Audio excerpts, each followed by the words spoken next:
Villisca Axe Murders, 1912. Iowa, Part 1. The Silent House. Section 1. Evening falls in Villisca. In Villisca, Iowa, the sun sets quickly. As the sun retreats over the cornfields, the town is suddenly plunged into silence. This is not the kind of silence one is used to in big cities. There is no hum of cars, no sirens, or distant noises. There is only the dry, rustling sound of the wind passing through the stalks. And sometimes, nothing at all. The evening of Sunday, June 9th, 1912, was just like that. Everyone living in Villisca knew the Moore family. Josiah Moore was one of the town's respected businessmen. He owned a store selling farm equipment, and business was good. He was known as a stern but fair man. His wife, Sarah Moore, was an active member of the church, organized and devoted to her children. They had 4 children: Herman, Catherine, Boyd, and Paul. They all attended the local school and were growing up like any other children in town. That day was Sunday, and Sundays in Villisca were considered almost sacred. In the evening, the Moore family attended the children's program at the Presbyterian Church. They had 2 guests with them, Lena and Ina Stillinger. The 2 sisters were friends with the Moore girls and were going to stay over that night. Such sleepovers were common in Villisca. No one locked their doors. It was thought that there was nothing to lock them for anyway. The air had cooled by the time they left the church. The sky was cloudless, but the stars had not yet become prominent. The streets were nearly empty as the Moore family and the guest children walked toward home. Occasionally, the flickering light of gas lamps leaked from inside the houses. The Moore house was an ordinary townhome, a white-painted 2-story wooden structure, neither large nor small. There were a few trees in the garden and a narrow courtyard in the back. From the outside, the house looked peaceful. It gave no hint of what was happening within. It was approximately 9:30. Upon entering the house, the first things done were as usual. Shoes were taken off. The children wanted to go upstairs whispering, but Sarah warned them. First, they had to get ready. Beds were prepared for the guest girls. Rooms were shared. There were 8 people in the house, but it was spacious enough to accommodate them. Gas lamps were lit. The curtains were drawn. This detail caught no one's attention at the time. But later, everyone would talk about this matter of the curtains. As the hour grew late, the house fell silent. The children got into their beds. The whispers gradually ceased. The wooden floorboards creaked slightly with the night chill. The house made sounds like a living thing, but these sounds were familiar. No one was afraid. Josiah and Sarah were the last to go to bed. They retired to their downstairs bedroom. The gas lamp was extinguished. The house was submerged in total darkness. Only faint shapes formed as the moonlight hit the window panes from outside. That night in Villisca, there was almost no wind. Even the cornfields were silent. And in that very silence, the house was no longer alone. No one knew this, no one heard it, no one saw it, but the house was no longer occupied by only 8 people. It would later be written in police reports. There was no forced entry at the doors. There were no broken windows, meaning someone had entered, and most likely they had opened the door themselves. The exact time was never finalized. But it was well past midnight. Everyone in the house was in a deep sleep, especially the children. They had had a long day. Church, games, guests. It had all exhausted them. At that moment, downstairs, there was movement in the narrow hallway opening to the kitchen. It wasn't a footstep. It wasn't a creak of wood either. It was as if a weight was slowly shifting within the house. The killer, for we must call him that now, seemed to know the house. He did not hesitate as he moved through the darkness. He didn't bump into walls. He didn't trip over furniture. It was as if he had been in this house before. Or at least, He knew houses like this very well. The axe sitting in the kitchen was taken. This axe belonged to Josiah Moore. It was an ordinary tool used for daily chores. It wasn't the sharp side, but as later understood, mostly the back of the axe head that was used. This pointed to something other than just brutality. Silence. To not wake anyone. The killer did not head for the stairs first. First, he went to the downstairs bedroom. But we will stop here. Because the most terrifying thing about the Villisca axe murders is not the murders themselves. The true horror is how calm, how methodical, and how at ease the person who entered this house was. It was as if time had stopped for him, as if there was no need to hurry. And even more terrifying is this. This person was likely already outside before the Moore family returned home. He was waiting for the house to be shrouded in darkness, for the lamps to go out, for the breaths to slow down. When the house fell silent, he began. But nothing is over yet.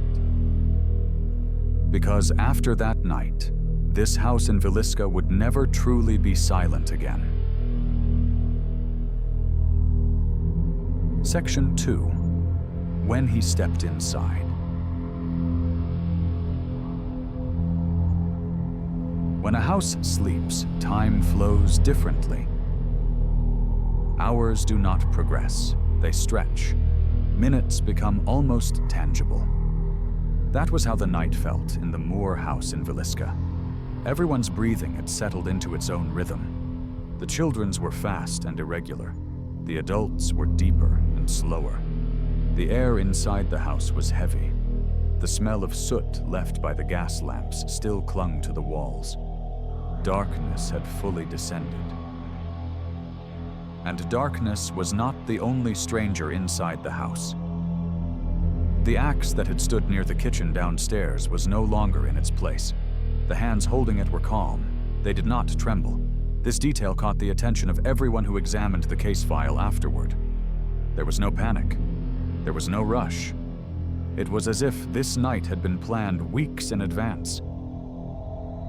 When the killer took his first step inside the house, no sound came from upstairs. He seemed to know which stairs would creak. He adjusted his footing. He walked close to the wall. He was accustomed to the darkness of the house. The downstairs bedroom door was ajar. Josiah and Sarah Moore were inside. As he entered the bedroom, the door did not open fully, only enough for a person to pass through. This too was intentional. He didn't want the door to slam suddenly or the hinges to make a sound. Upon entering, moonlight fell across the bed from the edge of the window. Faces were faint but discernible. At that moment, the house was still silent. This silence is perhaps the most unsettling aspect of the Villisca axe murders. Neighbors heard nothing. There were no screams, no cries for help. It was as if the house had been deliberately silenced. Later investigations would reveal that most of the attacks occurred during sleep. And nothing described here happened quickly. The killer stood in the room for a few seconds, or perhaps longer. No one knows. But there were strong indications that he watched his surroundings before attacking. He moved toward the head of the bed. He gripped the axe with both hands. The silence was broken. But this breaking was not as one might imagine, not with a loud noise or chaos, rather with a muffled movement, with the indescribable sound of wood, fabric, and flesh meeting. Upstairs, the children were still sleeping. This raises another question. How? Police reports stated that the sound insulation between the rooms was surprisingly good, but that alone was not enough. The real reason was the nature of the attacks. However, these details were kept secret for years. Even the newspapers preferred not to write about the full brutality of the event. After the work downstairs was finished, the killer did not stop. He did not leave the house. This is the most significant point that distinguishes the Villisca case from others. Most attackers finish their job and flee. Here, someone chose to stay inside the house. He went upstairs. He turned toward the staircase. The steps were dangerous. Each one was a potential alarm, but the killer stepped on the edges of the steps. He distributed his weight. It was as if he had walked in this house before, or in houses like it. The first room upstairs was the children's room. The door was closed. When this door was opened later, the sight inside would be etched into the town's memory. But at that moment, it was dark inside. The beds were side by side. The children's breathing could be heard. They were still alive. They were still asleep. The killer opened the door. Again, slowly. Again, silently. He paused as he entered. This pause was important because the examinations of the crime scene showed that the attacks were carried out in a specific order, not randomly, certainly not in a panic. There was an order, a rhythm, a task. The air inside the room was warmer than downstairs. The children's breath, the irregular sounds made by small bodies, it all filled the room. The killer approached the first bed. And again, silence. Even after the attacks upstairs, no one else in the house woke up. The room where the guest girls stayed was only a few meters away. There was a thin wall between them, and that wall, that night, separated two worlds. After a while, the killer left the room, but he did not go downstairs. This, too, is an important detail. First, certain things inside the house were altered. The curtains were drawn more tightly. The mirrors were covered. This behavior was debated for years. Was it superstition? A sense of guilt? Or simply escaping from things one did not want to look at? The mirrors were covered because it was thought that someone did not want to see themselves. The hours ticked by, but all the clocks in the house had stopped. This was also noticed later. Some had stopped shortly after midnight, some earlier. Time seemed to have shattered inside the house. Finally, the killer headed toward the room where the guest girls were staying. This room was the quietest. Perhaps that is why it was targeted last. The door was closed. Inside, two little girls were sleeping in the same bed. They were exhausted from the games they had played all day. The door opened, and the house in Villisca was now truly full. From this point on, what happened was relayed in whispers for years. Police reports were cold, newspapers were censored, but the townspeople never stopped imagining what had occurred. Because the most terrifying question remained. Why did this person not rush?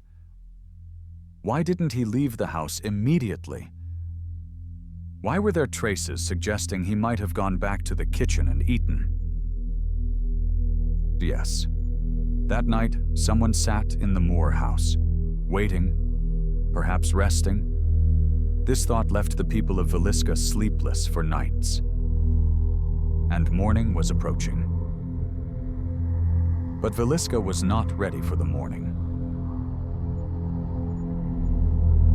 Section 3, as morning arrived. Morning always came quietly to Villisca. Before the sun rose, the town would come to an almost complete standstill. Even the rooster's crows would be delayed. The morning of Monday, June 10th, 1912, was no different. The weather was clear. The sky was turning a pale blue. The mist over the cornfields was rising slowly. But in the Moore house, morning never came. Around 7 o'clock, as life in the town gradually began, there was no movement from the Moore family's home. This was unusual. Josiah Moore always woke up early. He would do a brief preparation before going to his shop, and then leave the house. The children would get ready for school. Every morning, the house would make at least some noise. That day, there was nothing. The neighbors didn't think much of it at first. People could wake up late sometimes. The exhaustion of Sunday might still be upon them. Furthermore, there were guest children in the house. Perhaps the plans had changed. But as the hours passed, the silence became unsettling. Around 8 o'clock, Mary Peckham, an acquaintance of the Moore family, passed by the house. She had chores related to the church and knew that Sarah Moore was usually awake by this hour. The curtains were still closed. The door did not open. No sound came from within. This was the first thing wrong. Mary stopped. She looked at the house. Then she approached the door. She didn't knock. Instead, she headed for the back door. Because in Villisca, people would enter homes without knocking. This wasn't considered a lack of respect. On the contrary, it was a part of their intimacy. The back door was locked. This was the second thing wrong. Mary hesitated for a moment. She looked at the house again. The curtains were still closed. The air inside felt heavy. She couldn't describe it, but something was not as it should be. She did not go inside at that moment. This decision perhaps protected her from a burden she would have carried for the rest of her life. Mary stopped by a few people in town. She told them she couldn't reach the Moore family. People slowly began to grow suspicious. It became 9 o'clock, then 9:30. Still, there was no movement. Finally, Ross Moore, Josiah's brother, decided to go to the house. As Ross approached the house, he didn't notice anything strange about its exterior. The door was closed, the windows were intact. But the curtains, they were closed more than necessary. It was as if someone inside had specifically blocked out the light. Ross knocked on the door. No answer. He knocked once more, harder. Still no answer. At this point, he decided to go inside. He forced the back door. The lock gave way. The door creaked open. This sound echoed through the house, but again, there was no response. When Ross stepped inside, the first thing he noticed was the smell. This smell was familiar yet disturbing, metallic, heavy, the smell of something that had remained in a closed space for a long time. Ross didn't understand what it was at that moment, but his instincts warned him that he should stop. He took a few steps anyway. The kitchen was not in disarray. The chairs were in their places. The table was standing. But something was wrong. The axe was not in its place. Ross noticed this but didn't pay it much mind. At that moment, his mind was focused elsewhere. He headed toward the downstairs bedroom. The door was closed. Ross opened the door. And in that moment, it became certain that this house in Villisca would never be the same again. Ross didn't shout. He didn't scream. He simply backed away. He closed the door. He was breathless. His face had turned white. He couldn't put what he saw into words. He ran outside. He called for help. This was one of the biggest mistakes made. Because within a short time, the house was filled with people. Neighbors came, the curious came, the townspeople came. The police were called, but it took time for them to arrive. During this period, people entered the house. They looked into the rooms. They went upstairs. They went downstairs. Evidence was trampled underfoot. This mistake is one of the fundamental reasons why the Villisca axe murders were never solved. When the police finally arrived, the house was more like a tragic exhibit than a crime scene. Everyone had seen something, touched something.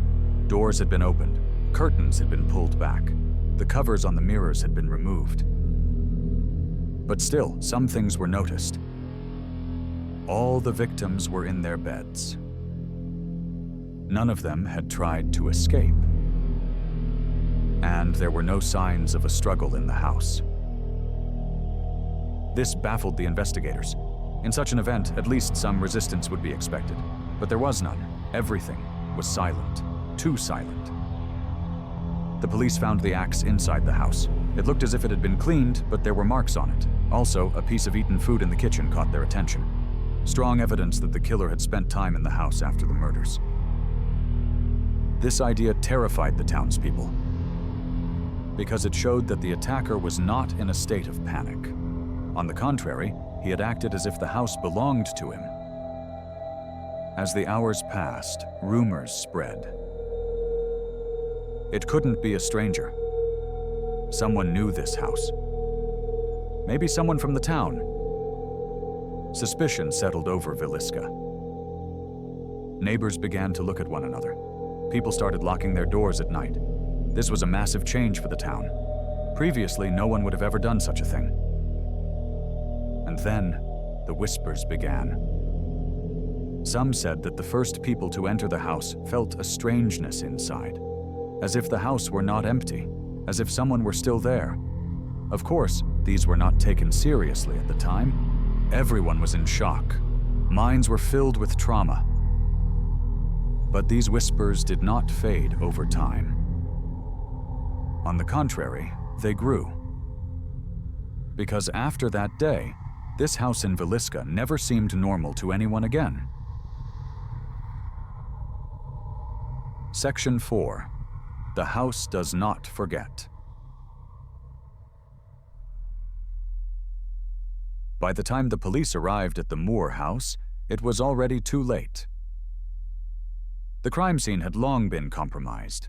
Doors had been opened and closed repeatedly. People had wandered through the rooms, drawn back the curtains, and removed the cloths covering the mirrors. That morning in Villisca, everyone had seen something, but no one could explain exactly what they had witnessed. When Sheriff Hank Horton entered the house, the first thing he did was stop. The air inside the house wasn't normal. This wasn't a statement that made it into the official reports, but it was relayed years later as a sentence Horton said to his inner circle. Something is wrong with this house. The police began with the downstairs bedroom. Then they went upstairs. At that moment, everyone started asking the same question. How was it that no one woke up? There was no answer. Some officers thought the attacker was incredibly strong. Others suggested the victims had been poisoned. This theory collapsed quickly.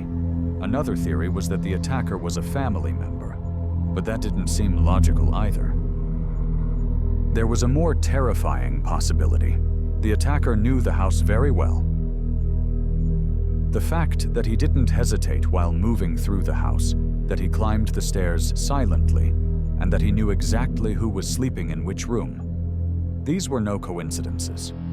Furthermore, there were certain traces left in the house. The deliberate closing of the curtains, the covering of the mirrors. These were not the actions of an ordinary thief or a random assailant. It looked like a ritual.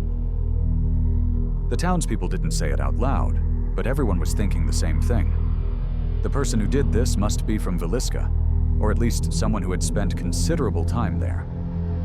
When the investigation began, the first mistake was the delay in questioning suspects. Because the town was a small place, news traveled fast. What had happened that morning was known by everyone before noon, and people had started talking. Some were defending themselves, some were pointing fingers at others, and some fell silent.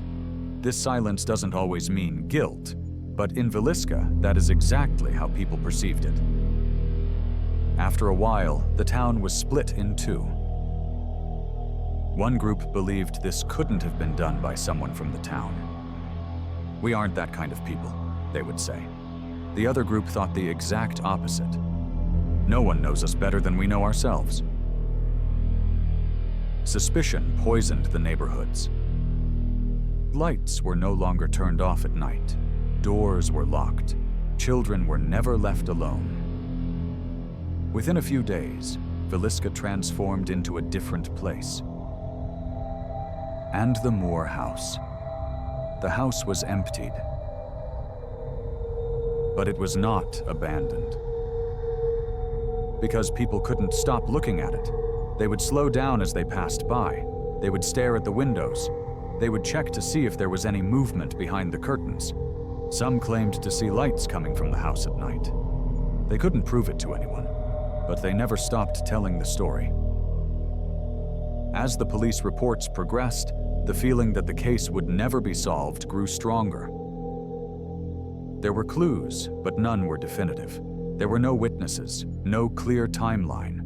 The weapon was known, but it belonged to the household. There were footprints, but they belonged to no one. Everything was left unfinished.